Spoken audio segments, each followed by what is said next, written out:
Hey friends, and welcome back to Happy Heart Gardens. It is planting day down here in South Alabama for all of the veggies that I started in the garage around January. So I thought I would take you along.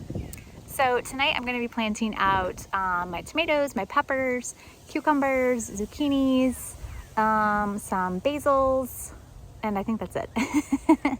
So like I said, this is everything that I started in the wintertime around January, February. Things I started different times, of course, because they take different times to grow. And as you can see, it is evening time. I like to typically plant in the evening. Just that way I feel like the plants can kind of get settled in at nighttime. So that way when the sun comes up in the morning, they have a little bit of a rest period and they're like ready to go.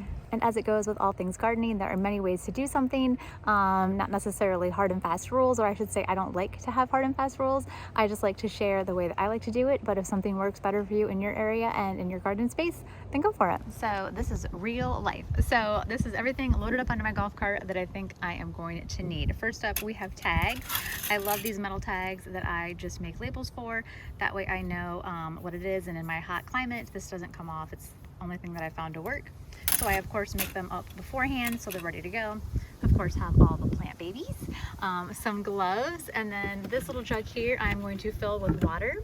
And then I put in some of the Arber Bioprotectant. I like to think of this as sort of a plant vitamin. This is organic, it's a biological, and I just dip all the plants into this water and diluted bioprotectant before I plant them into the planting hole. I've been doing this for a few years. I'm really happy with the results. If we come over here, of course I have a big old bag of worm castings, something else I put in the hole of each plant. Love worm castings. They have so many benefits. Really help build your soil structure, help with just water retention. And then I have another little coffee can of fertilizer and bone meal. I don't know if you can see there.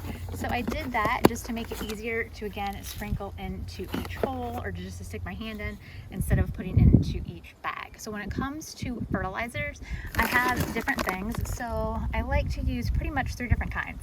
Either the Arber, this is the Fox Farm tomato and vegetable, or the Arber, or the Coast of Maine. I pretty much use those 3 exclusively as far as all-purpose general fertilizers.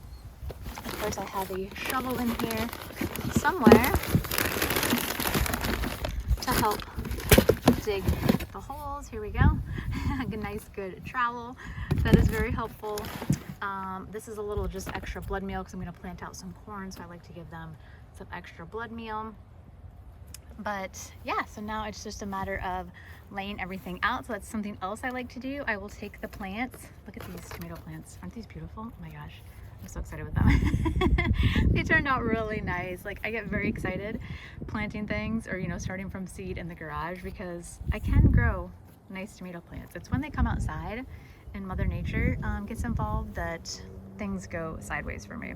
Mostly with climate and pests. I'm in the Gulf Coast, so of course we have a lot of fungal issues with our humidity and pests as well. But going back to what I was saying, so I like to just take the plants and I will set them and space them out beforehand, so I kind of have a visual of where everybody's going to go and if they're going to fit. This is a bunch of volunteer alyssum I'm super excited about from last year. So yeah, that's what I'm going to do. I'm going to go ahead and lay these guys all out, make sure I have enough space. If not, we'll just be adding more grow bags. Okay, once we got everybody where we want them, we are ready to start planting. So I'm just going to move that guy to the side. Dig a nice big hole here.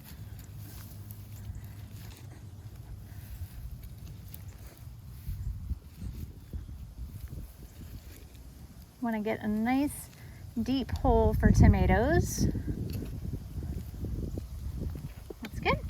Then I'm going to go in and sprinkle a little bit of my fertilizer mix. And this was from something, we'll take that out of there. Sprinkle in some of our worm castings. Give that a little mixy. Then we will take our plant, and I'm going to remove this bottom one here. I just pinch it off using my thumbnail. You should also use clippers so that you don't damage the plant itself. Then we're gonna get this guy out of here.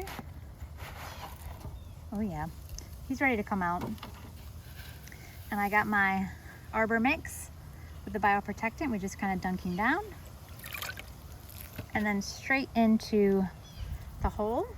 And then I will make some adjustments because it's hard to kind of do this while I'm filming. I will probably dig him down just a tiny bit more. We want to get him buried as deep as possible. However, I do grow mostly determinants. These are actually all determinants. So they're only going to grow to a certain height anyway. So I don't have to be quite as careful about getting as deep as possible because these are only going to get about, some of them 2-3 feet. The other ones maybe like 4 feet. All right, so we got him all in the ground. We got his label so that way I won't forget what he is. And then once I get everybody planted, I'll come back in with some mulch. I like to use straw mulch, and I'll go ahead and mulch around these guys to help conserve moisture. And also that helps prevent splashback up onto the leaves to prevent disease as well. So you don't want leaves touching the ground, which is why I take some off. It also helps to bury them deeper. But the mulch will really help with splashback from the soil up onto the leaves. So I'm just gonna keep going around and planting all these guys. And then once everybody's done, of course, the final step is watering in well. Oh, and also adding stakes, that type of thing. So again, since these are dwarf / determinants, it's not quite as crucial to have any type of staking. However, I will put something up. I'll probably just give them each their own individual stake. And if I don't get time to do that tonight, I'll come back around tomorrow and do that. That will still be okay because they won't really have started sending their roots out yet, so they won't get any root damage. But I hope you guys enjoyed this. If you have any questions, please let me know down below, and happy growing.